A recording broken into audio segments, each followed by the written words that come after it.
Hello students, हम बात करने जा रहे हैं class 10th mathematics exercise 9.1 question number 4। इससे पहले वाले क्वेश्चंस हमने लास्ट वीडियो में करा दिए हैं। क्वेश्चन को अच्छे से पढ़ेंगे, वीडियो पॉज कर लें, क्वेश्चन को पढ़ें, खुद ट्राई करें, बाद में सॉल्यूशन देखें। देखो सिचुएशन समझिए। The angle of elevation of the top of a tower from a point on the ground which is 30 metre away from the foot of the tower is 30 degree. Find the height of the tower. भूमि के एक बिंदु से जो मीनार के पाद बिंदु, मतलब जो उसका ग्राउंड पॉइंट पर है, ठीक है, जो बेस है, से 30 मीटर की दूरी पर है मीनार के शिखर का उन्नयन कोण। उन्नयन कोण में बता चुका हूँ, elevation, angle of elevation 30 degree है। मीनार की ऊंचाई ज्ञात कीजिए। ठीक है, सबसे पहले हम इसमें इसकी डायग्राम बनाना जरूरी है। अगर डायग्राम सही बन गया तो क्वेश्चन हमारा सही डायरेक्शन में जाएगा। ठीक है, वो बोल रहा है कोई हमारे पास टावर है। सपोज करो ये टावर है हमारे पास ए बी कोई टावर है, या आप खुद लिख लेना, let A B tower. A B एक टावर है, ठीक है, जो मीनार के पाद बिंदु से 30 मीटर की दूरी पर है। भूमि के एक बिंदु, ठीक है, ग्राउंड पर एक बिंदु है, जो ये बिंदु से जो टावर का बेस है वो 30 मीटर पर है। ठीक है, टावर मीनार जो दे रखे हैं हमें, मीनार ए बी है, और जो एंगल ऑफ एलिवेशन है, जो उन्नयन कोण है, वो कितना है, 30 डिग्री है। ये 30 डिग्री है। हमसे पूछा है मीनार की ऊंचाई, टावर की ऊंचाई क्या होगी। तो इस पॉइंट को मैं मान लेता हूं सी। ठीक है, ए बी है तो इसको हम मान लेते हैं एक्स मीटर। टावर की जो मीनार की ऊंचाई है, तो ये हम लिख सकते हैं मीनार की ऊंचाई या height of tower is x metre. ठीक है, वो सब मैं नहीं लिख रहा हूं, जो इंपॉर्टेंट चीज़ है वही मैं यहाँ पर लिखूंगा। इन ट्रायंगल, अब ये ट्रायंगल बनना है 90 डिग्री, राइट एंगल ट्रायंगल बनना है, ये एंगल 30 डिग्री है। In triangle A B C, Hindi वाले लिखेंगे ट्रायंगल ए बी सी में आपको क्लियर हुआ निकालना क्या है, हमें निकालना ए बी की वैल्यू, जो हमने एक्स यहाँ पर ले ली है। तो सबसे पहले तो हमें एक्स की वैल्यू निकालनी है, यही हमारी हाइट ऑफ द टावर होगी। अब मुझे ये देखना है हमारे पास जो ट्रिगोमेट्रिक रेशो हैं, sine theta, cos theta, tan theta, ये दोनों किस में आते हैं। ये परपेंडिकुलर है, जिसको हिंदी में, ये बेस है, जिसको हिंदी में आधार बोलते हैं। तो ये दोनों किस में आते हैं, ये दोनों टेन थीटा में आते हैं। जो एंगल दे रखा है उसके सामने वाला परपेंडिकुलर होता है। Tan theta is equal to होता है परपेंडिकुलर, जिसको बोलते हैं लंब। ठीक है, अपॉन में ये बेस जो है बी सी, हम बेस को बी से डिनोट कर दिया। परपेंडिकुलर अपॉन बेस होता है टेन थीटा। ये क्लियर है सभी को। चलो यहाँ लिखेंगे हम tan theta is equal to A B की वैल्यू कितनी है, एक्स, अपॉन बी सी की वैल्यू कितनी है, 30, और टेन थीटा की वैल्यू कितनी है, 30। तो हम लिख लेंगे यहाँ पर tan 30 is equal to x upon 30। ठीक है, टेन 30 की वैल्यू कितनी होती है, 1 अपॉन √3, ये हो जाएगा एक्स अपॉन 30। यहाँ से हम क्रॉस मल्टीप्लाई कर लेंगे, क्रॉस मल्टीप्लाई करी 30 की एक में करेंगे तो 30, और √3 एक्स इज इक्वल टू 30। अब देखो, तो यहाँ से ये √3 इसके नीचे जाएगा, x is equal to 30 upon √3। ये तुम्हारा आंसर आ गया।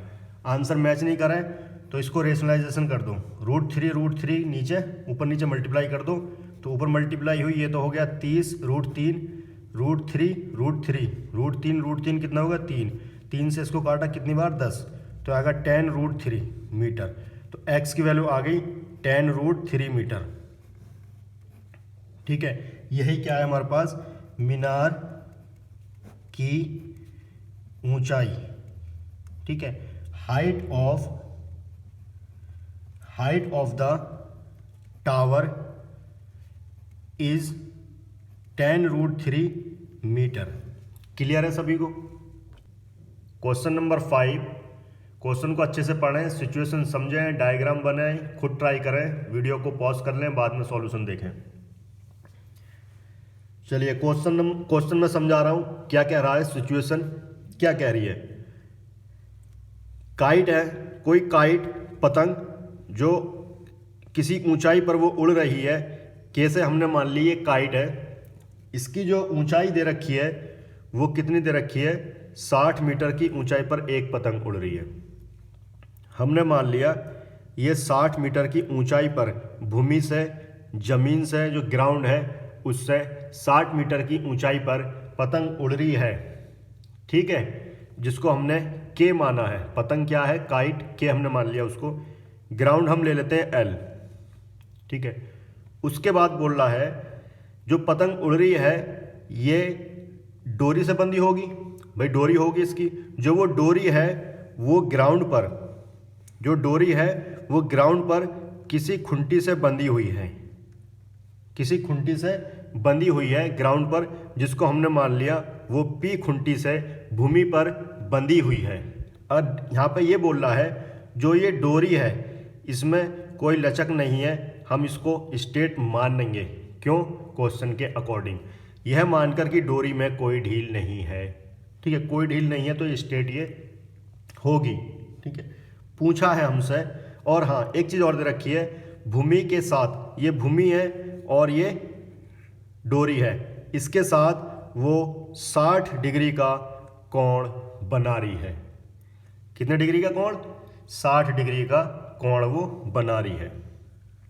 हमसे पूछा है लेंथ ऑफ द स्ट्रिंग, डोरी की लंबाई क्या होगी। हमने मान लिया डोरी की लंबाई, ये डोरी की लंबाई x मीटर है, डोरी की लंबाई x मीटर है, ये हमें कैलकुलेट करनी है। यहाँ ट्राइंगल बनना है और एक ये थीटा हमें दे रखा है, तो हमें जो है ऐसा रेशो लेना है, ऐसा ट्रिगोमेट्रिक जो रेशो है वो लेना है जिसमें ये दोनों आए। ये दोनों किस में आते हैं? ये आते हैं साइन थीटा में। Sine theta is equal to होता है परपेंडिकुलर अपॉन हाइपोटेनियस। हिंदी में बोलेंगे sine theta is equal to लंब अपॉन कर्ण। Clear that? चलिए सॉल्यूशन वो सब आप खुद लिखेंगे। के काइट है, ठीक है, के पी एक स्ट्रिंग है जो किसी x मीटर पर हमने उसको माना है, तो मैं लिख रहा हूँ यहाँ पर निकालनी क्या है, हमें पी के या के पी बात एक ही है, x ये हमें कैलकुलेट करनी है।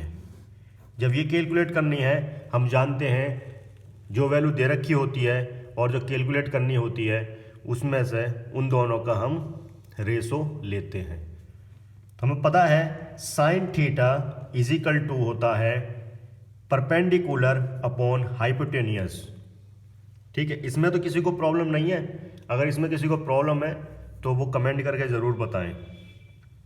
अब मैं थीटा की वैल्यू रखने जा रहा हूँ 60 डिग्री, ठीक है, और हमारे पास परपेंडिकुलर है 60 मीटर, और पी के या के पी है हमारे पास हाइपोटेनियस x, जो हमें वैल्यू कैलकुलेट करनी है।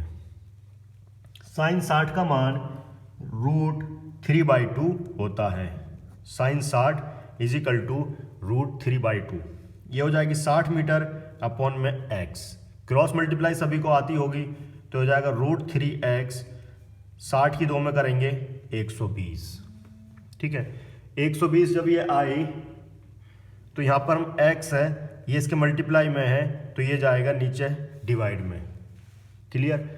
अब इसको हमें रिमूव करना है, तो √3 से ऊपर, √3 से नीचे मल्टीप्लाई कर दो, ये हो जाएगा 120 √3, नीचे हो जाएगा √3 3 से ये कटेगा, 3 चौक 12, तो आ जाएगा 40 √3 मीटर। ये 40 √3 मीटर क्या है? Length of the string, length of the string. Hindi वाले लिखें डोरी की लंबाई। Question number 6। अब जो है क्वेश्चन बहुत अच्छे स्टार्ट हुए हैं, ये भी क्वेश्चन बहुत अच्छा है। सिचुएशन को समझेंगे, क्वेश्चन को अच्छी तरह से पढ़ेंगे, उसके बाद इसका डायग्राम ट्राई करेंगे, कोशिश करेंगे खुद करने के बाद में सॉल्यूशन देखेंगे। सिचुएशन मैं बताता हूँ क्या कह रही है, क्वेश्चन है वो है क्या एक्चुअल में। कोई एक लड़का है जो कि 1.5 मीटर लंबा है।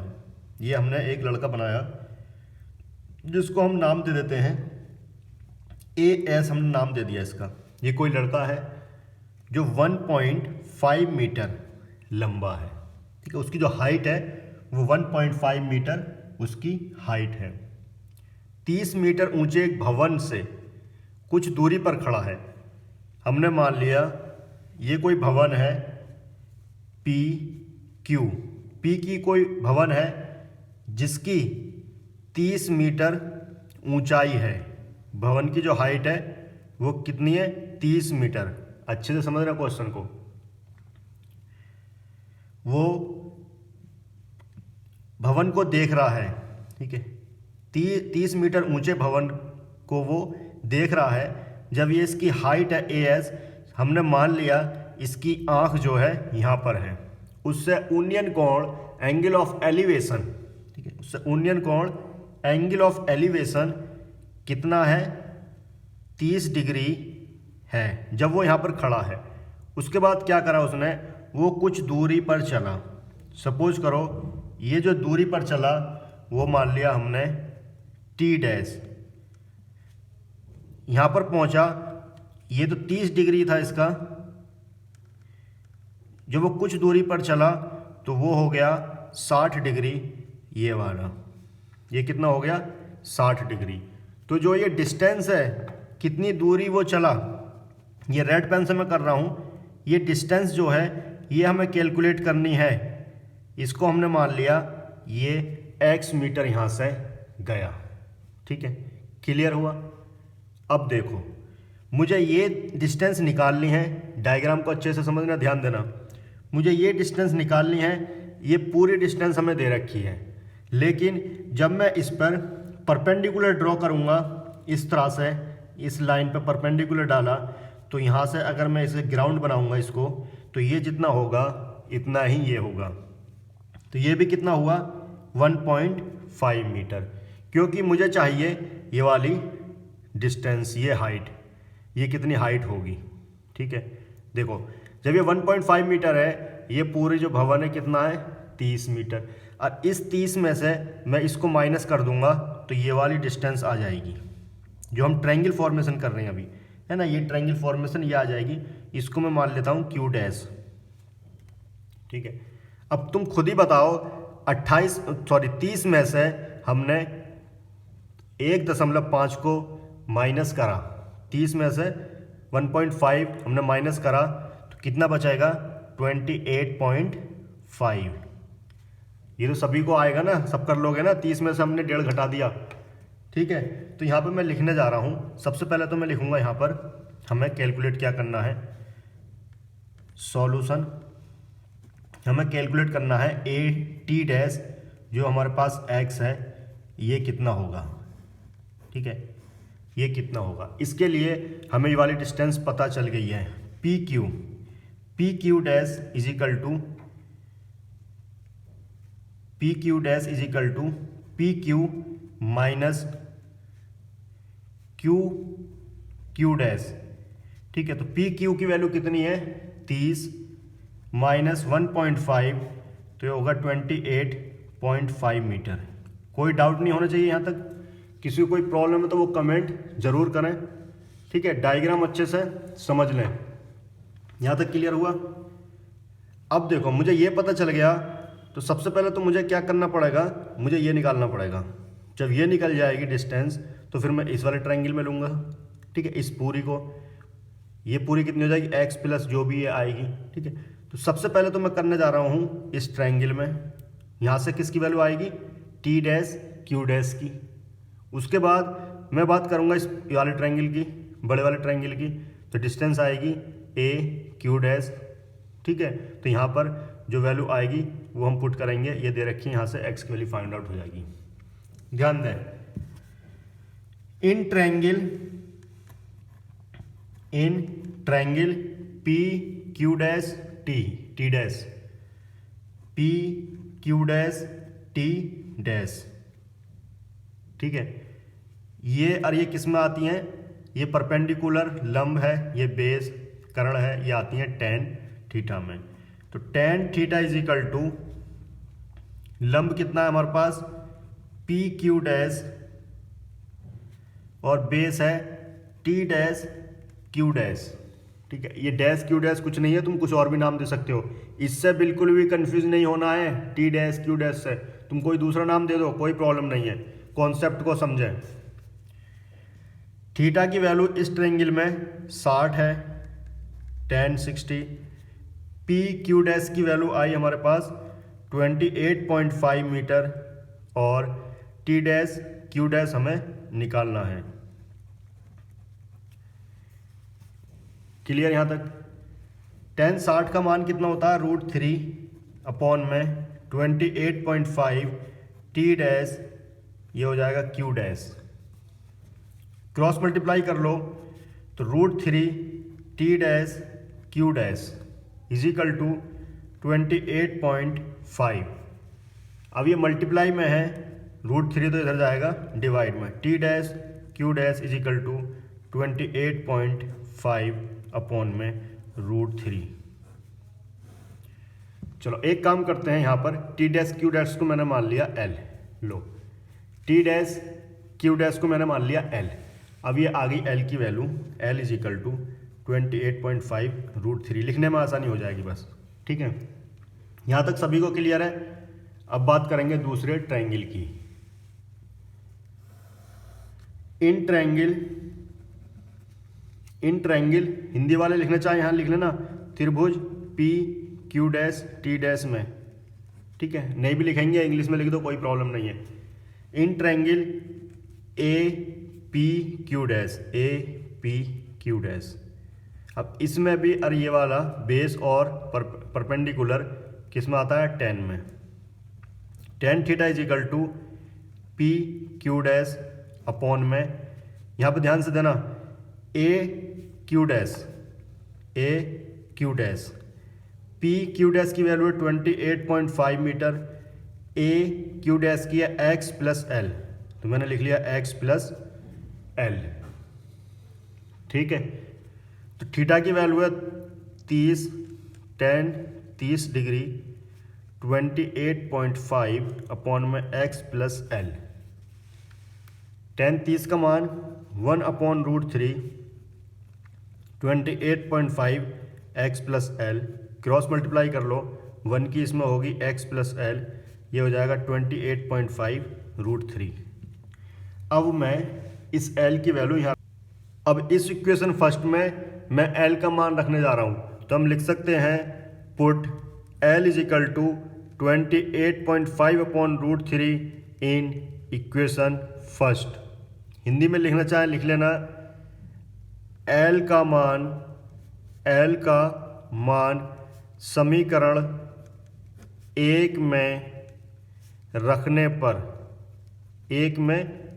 पर तो क्या हो जाएगा, x तो हमें कैलकुलेट करनी है, x is equal to L इधर जाएगा तो माइनस का हो जाएगा, ठीक है। तो x is equal to 28.5 √3 minus का L की वैल्यू है 28.5 √3, तो हमारे पास ऐसी रहेगा, L की वैल्यू कितनी हो जाएगी 28.5 अपॉन √3। क्लियर। अब इसको हम सॉल्व कर लेंगे। यहाँ से देखो एलसीएम ले रहा हूँ √3, अब इसमें मल्टीप्लाई होगी 28.5 √3 मल्टीप्लाई √3, तो √3 की √3 मल्टीप्लाई होगी तो 28.5 मल्टीप्लाई 3 माइनस का 28.5। क्लियर। अब मैं यहाँ से देखो इसकी मल्टीप्लाई करने के बाद इसमें माइनस कर दूंगा, ठीक है। तो हो जाएगा 28.5 मल्टीप्लाई 3, ये हो जाएगा 3 पंजे 15 हासिल 1, 8 तिया 24 और 1 25 हासिल 2, 3 दूनी 6 और 2 8, तो कितना आ गया 85.5।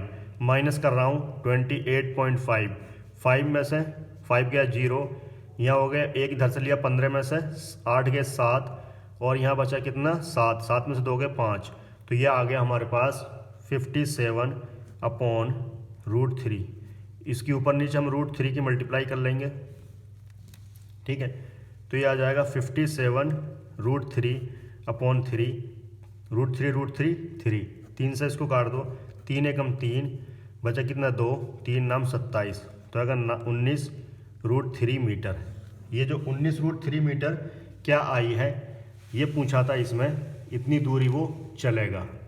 ये जो x की वैल्यू आई है कितनी आई, x की वैल्यू 19√3, ठीक है। इतनी दूरी वो भवन की ओर चलेगा, ठीक है। ये जो आया है हमारे पास 19√3 मीटर दूरी भवन की ओर चलेगा, ठीक है। ये हम लिख सकते हैं वॉकिंग डिस्टेंस, जो उसने वॉक करा है ये वॉकिंग डिस्टेंस है 19√3 मीटर। क्वेश्चन नंबर 7, पहले खुद ट्राई करेंगे, बाद में सॉल्यूशन देखेंगे। क्वेश्चन को अच्छे से पढ़ लें। सिचुएशन देखो कैसी है, यहाँ पर सिचुएशन हम देखना चाह रहे हैं सिचुएशन कैसी है। सिचुएशन जो है वो कह रहा है एक 20 मीटर की कोई बिल्डिंग है, कोई भवन है। कितना है वो 20 मीटर।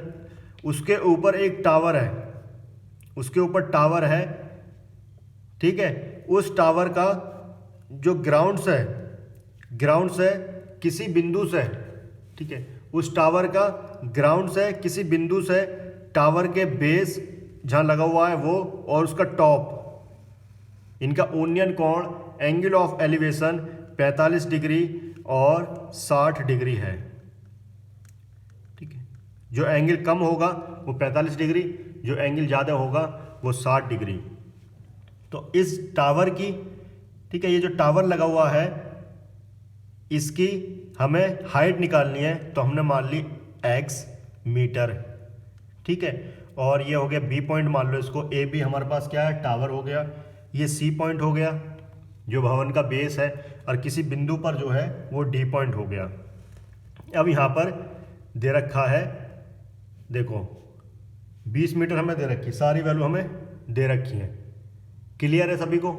हमें निकालना क्या है, x की वैल्यू निकालनी है। ये सभी को क्लियर है, x की वैल्यू हमें निकालनी है, हाइट ऑफ द टावर हमें निकालनी है, ठीक है। हाइट ऑफ द टावर हमें निकालनी है। तब मुझे ये बताओ इसमें करेंगे कैसे, ठीक है। देखो पहले हम इस ट्रायंगल में लेंगे ट्रायंगल BDC, तो ये वाली वैल्यू निकल कर आएगी। जब ये वैल्यू आ जाएगी तो हम पूरे ट्रायंगल में ले लेंगे, ठीक है। दो ट्रायंगल में यहाँ पर हमें लेना पड़ेगा। देखिए सॉल्यूशन, ये सब आप लिखेंगे। ए बी है, टावर की जो हाइट AB है, ऊंचाई जो टावर की AB है ना। ये भवन है BC, लिख लें अच्छा रहेगा, नहीं लिख लें तो कोई प्रॉब्लम भी नहीं है। हमें निकालनी है AB की डिस्टेंस, जो हाइट है x। ये पता होना चाहिए हमें निकालना क्या है। सबसे पहले मैं इस ट्रायंगल में लूँगा, मुझे ये वैल्यू चाहिए, ये जो बेस है ये चाहिए, ठीक है। इसको मैंने मान लूँगा L, तो मैंने लिख लिया यहाँ पे DC कितना है L मीटर। तो पहले हम L के लिए काम करेंगे, जब L आ जाएगी तो फिर X के लिए काम करेंगे। In triangle BDC, in triangle BDC, त्रिभुज BDC में, ठीक है, त्रिभुज BDC में देखो ये कितना एंगल है 45। मैं तुम्हें अलग पेन से बनाता हूँ। ये वाले ट्रायंगल की बात कर रहा हूँ मैं पहले। ये ट्रायंगल ये 90 डिग्री, इसके बेस सामने परपेंडिकुलर, तो ये और दोनों किस में आते हैं, इसका रेशो tan थीटा होता है, ठीक है। तो ये हो जाएगा tan theta is equal to BC जो परपेंडिकुलर अपॉन में DC। थीटा की वैल्यू है 45, tan 45 is equal to BC हमें दे रखा 20 मीटर, DC L। tan 45 सभी को पता होगी, tan 45 का मान 1 होता है L। क्रॉस मल्टीप्लाई कर लो तो L इज इक्वल टू कितना आ गया 20 metre. L is equal to आ गया 20 मीटर। एक चीज और बता दूं मैं तुम्हें, जब भी मल्टीपल चॉइस में क्वेश्चन आए, तुम्हें 45 डिग्री का एंगल दे रखा है और एक इनमें से कोई सी वैल्यू दी गई है, ठीक है। तो 45 डिग्री है तो tan 45 का मान 1 होता है। क्रॉस मल्टीप्लाई होने के बाद जितनी वैल्यू ये होगी इतनी वैल्यू इसकी बेस वाली होगी, या जितनी बेस वाली होगी इतनी ही परपेंडिकुलर वाली होगी। हमें निकालने की भी ज़रूरत नहीं पड़ती अगर हम इतना जानते तो, ठीक है। इसलिए जो है मैंने यहाँ पर सॉल्व करके बताया है। अगर आ जाए है मल्टीपल चॉइस में तो डायरेक्ट जो आएगी यहाँ पर 20, यहाँ पर 20 लिख रहा है, एंगल 45 है तो डायरेक्ट 20 लिख दो यहाँ पर, ठीक है। क्लियर सभी को। अब मुझे लेना है इन ट्रायंगल ADC में, बड़े वाले में, ठीक है। तो मैं यहां लिखने जा रहा हूं इन ट्रायंगल ADC, त्रिभुज ADC में, इसमें भी ये डिस्टेंस और ये डिस्टेंस लेनी होगी हमें। इनका रेशो किस में आ रहा है, ये पूरी की मैं बात करूं तो यह हो जाएगा 20 + x मीटर, 20 + x मीटर हो जाएगी। तो ये आ जाएगा tan theta is equal to पूरी डिस्टेंस कितनी है AC अपॉन में DC ना। AC की वैल्यू कितनी है 20 + x और DC की वैल्यू 20 मीटर, ठीक है।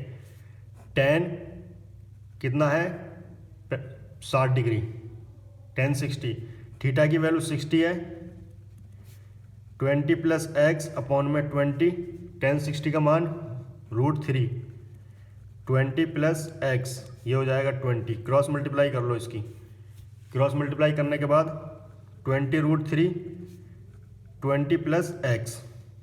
अब इस 20 को इधर लेके जा रहा हूँ तो 20√3 माइनस का 20, x ही हमें निकालनी थी तो यहाँ से 20 कॉमन ले लो, √3 - 1 मीटर x, ये वैल्यू आ गई। तो ये क्या है, height of tower, height of tower, ठीक है। तो हम यहाँ पे लिख देंगे ऊंचाई, ऊंचाई किसकी, टावर की,